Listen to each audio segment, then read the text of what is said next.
What's going on YouTube? It's Darren the Bowtie Fragrance Guy. We talk about fragrance, we talk about fashion on this channel. I'm gonna have you looking good and smelling great if you mess with me, so make sure you hit that subscribe button and also hit the bell icon as well to get notified when a new video is uploaded on this channel. On today's video, I'm gonna be talking about, in my humble opinion, the top 10 designer fragrance releases from the year of 2021. 2021 to me was a better year for designer fragrances than 2020. Although to me there were some nice kind of hidden gems because they were not discussed a lot in the year of 2020 because of how crazy things were, I'm assuming. But I still think 2021 was better than 2024, the designer realm of fragrances. So I have gone through and I've compiled my list. In my opinion, what I feel has been the best 10 releases, at least the ones that I've gotten my nose on. So I want to share that with you guys today. We're getting towards the end of the year now, so it's that time of the year to start with these kind of fragrance lists. They're kind of like, summaries, if you will, of the year, a year in review in different aspects. So again, we're going to talk about the top 10 designer fragrance releases from the year of 2021. So if you want to see what fragrances made the list, you know how we get down. Keep it locked right here.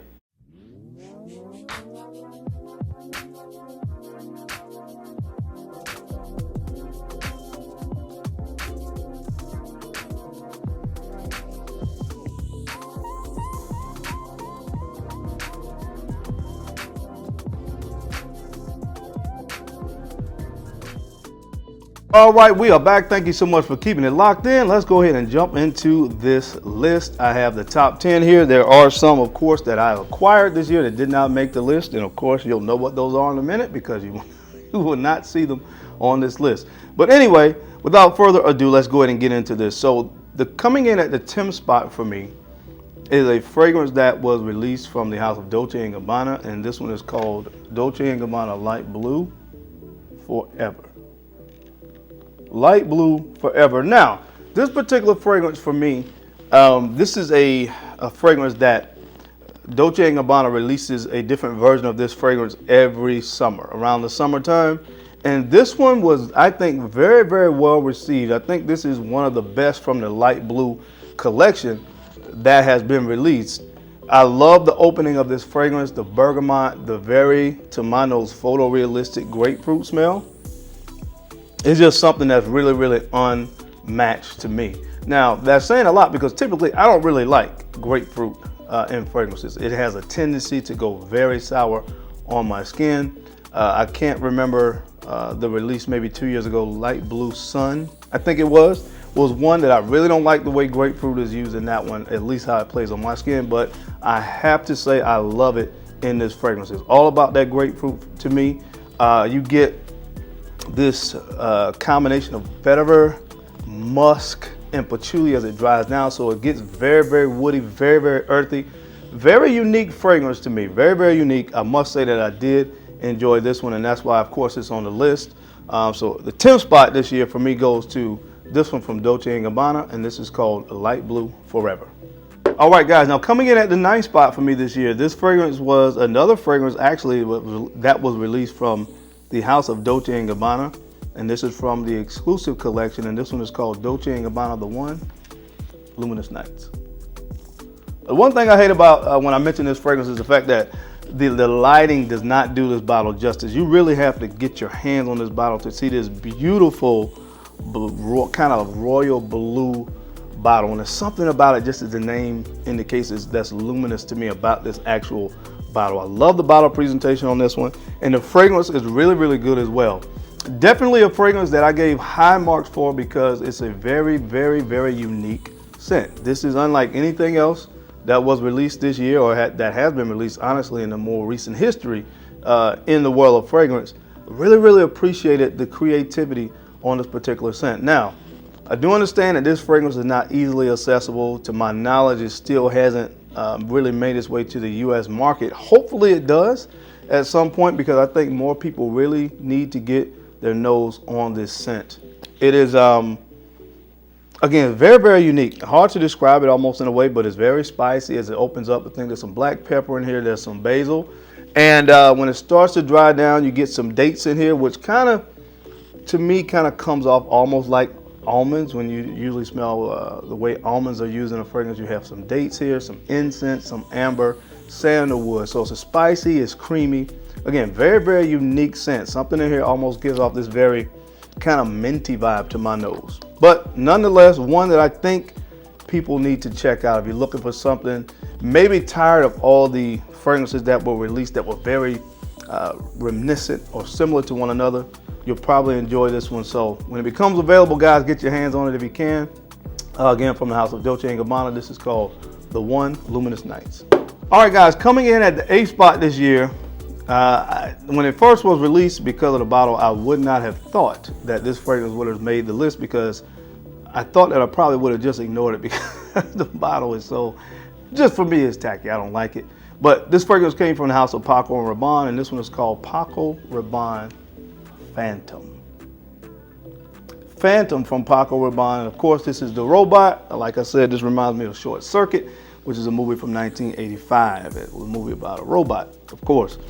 With that being said, this fragrance to me, I can't deny it. Even though I do not like the bottle, I love the way this stuff smells. Simply put, this made the list because it just smells good. Period, point blank, and that's what, at the end of the day, that's what this is all about. Fragrances are about what smells good. Now, although sometimes we can be deterred by the way the bottle looks, the presentation, of course, that plays into it for a lot of us as fragrance connoisseurs. But at the end of the day, I cannot deny that this fragrance just smells good. It's a fragrance that gets a lot of compliments.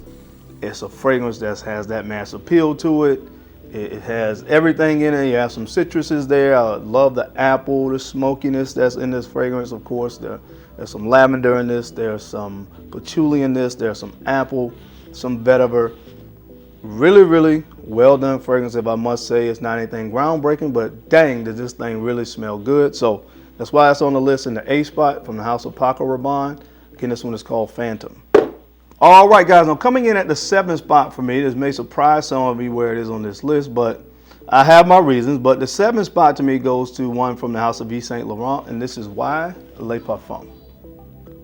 Why Le Parfum? Why is it in the 7th spot? Because it smells great? Of course it smells great, because all the other iterations of this fragrance smell amazing to me. But I guess that's kind of the problem in itself with this fragrance and why it's just in the 7th spot. If I'm just looking at the way it smells overall, it probably would be a little bit higher on the list. But I mean, of course it smells very similar, as it should, to the original. So because I was such a fan of the original fragrance, honestly, this one just didn't move me as much, because although there's some slight variations to this one compared to the original, it was just, of course, I've smelled it before. So just for me personally, that's why it's a little bit further down on the list. It smells great, definitely smells great.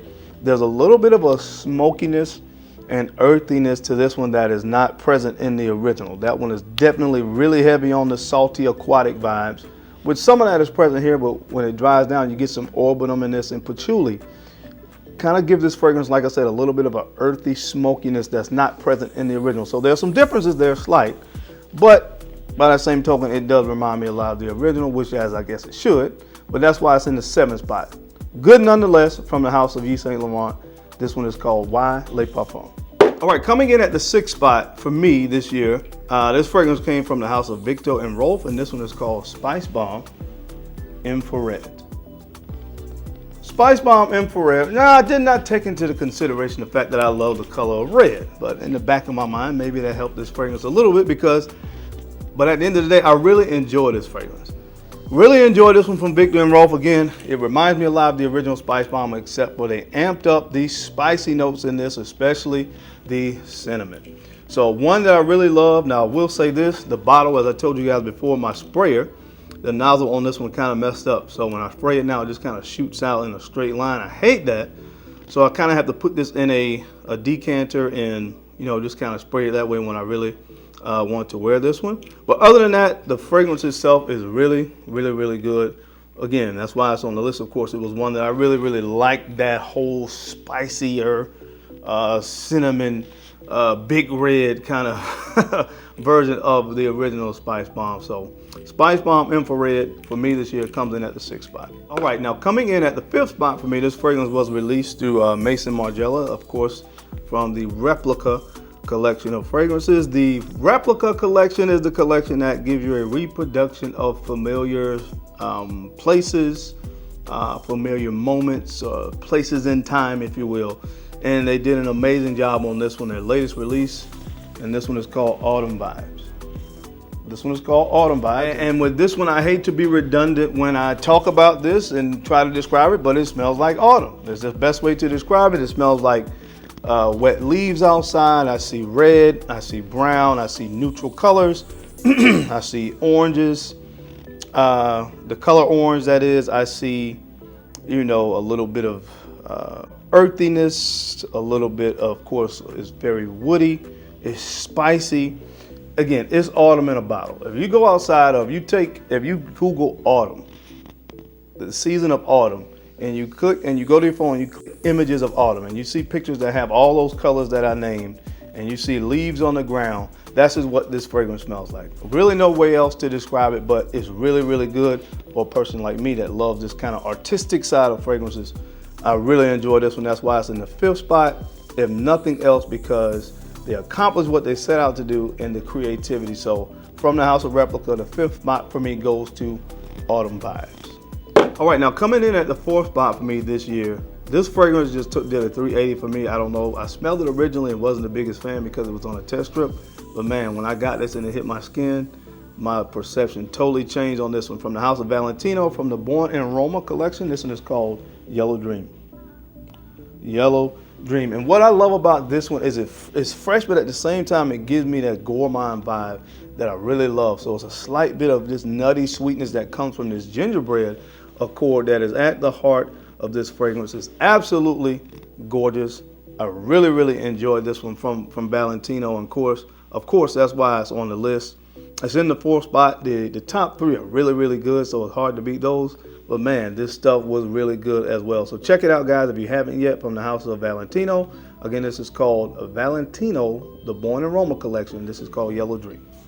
All right, and in the number 3 spot this year, this fragrance comes from the House of Azzaro, and this is called The Most Wanted. The Most Wanted. Just a very kind of playful, but at the same time, sexy fragrance, man. The main note to this, to me, of course, to my nose, is the toffee. In this, you have some toffee, you have a beautiful kind of spicy cardamom in this as well, and it dries down to a beautiful woody kind of amber wood thing. But this stuff is really, really good, man. Again, like I said, it's really, really playful and fun. It's sweet. The toffee, again, brings an element to this that I really, really enjoy, especially this time of year. But man, this stuff is really, really good, comparatively speaking to a lot of the other stuff that was released this year from the House of Azzaro. Again, this is called The Most Wanted.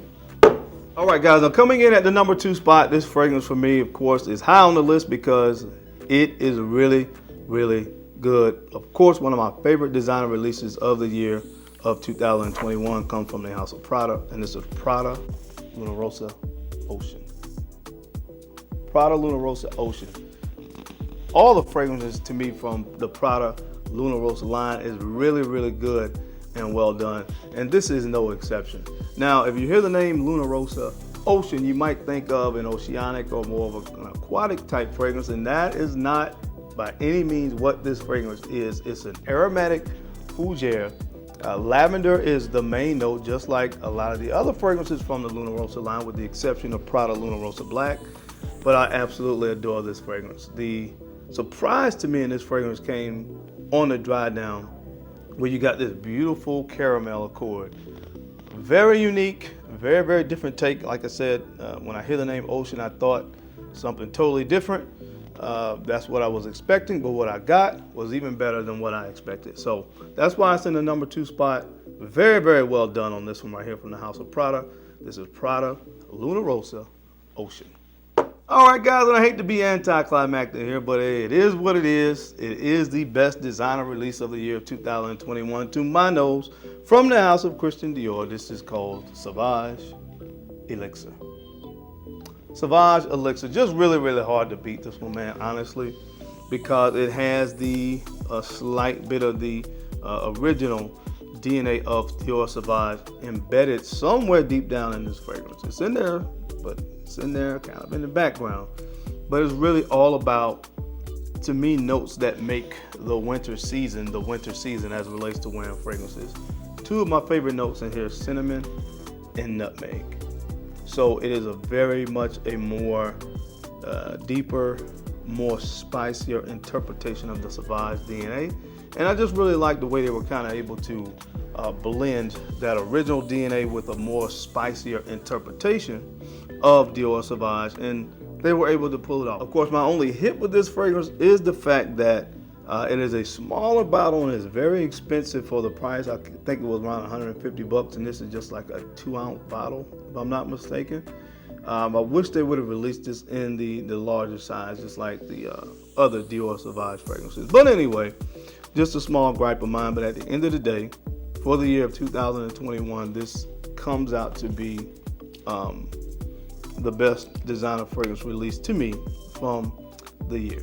So if you haven't checked it out yet, I think it's one that is worth checking out, especially if you can find it slightly discounted now. It's been out for a few months, but good nonetheless from the house of Christian Dior. This is Sauvage Elixir. All right, guys, that's it. That's my time. I hope you enjoyed this video today as I gave you the top 10 designer fragrance releases from the year of 2021. As always, I sincerely appreciate your time and your attention and your support of these videos of this channel. Of course, you don't have to watch, but you do. I sincerely appreciate that.